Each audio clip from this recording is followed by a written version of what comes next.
உங்கள் ராசிப்படி நீங்கள் எந்த கல்லை உங்களுடைய மோதிரத்தில் வந்து பயன்படுத்தலாம், எந்த நவரத்னத்தை பயன்படுத்தலாம்னா, நீங்கள் மேச ராசிலையும் விருச்ச ராசிலையும் பிறந்திருந்தால் பவளத்தை பயன்படுத்தலாம். அதே ரிஷப ராசிலையும் துலா ராசிலையும் பிறந்திருந்தால் வைரம் அப்படிங்கிற நவரத்ன கல்லை பயன்படுத்தலாம்.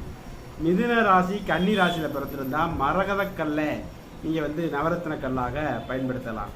அடுத்து கடகம் அப்படிங்கிற ஒரு ராசியில் மட்டும், கடகம் அப்படிங்கிறப்ப ஒரு ஆதிபத்தியம் சந்திரனுக்கு, அப்போ முத்துக்கல்லை பயன்படுத்தலாம். சிம்மத்தில் பிறந்தவங்க மாணிக்கத்தை பயன்படுத்தக்கூடிய அமைப்புகளில் இருக்கும். அடுத்து தனுசு மீனத்தில் நீங்கள் பிறந்திருந்தா புஷ்பராகக்கல்லை பயன்படுத்தலாம்.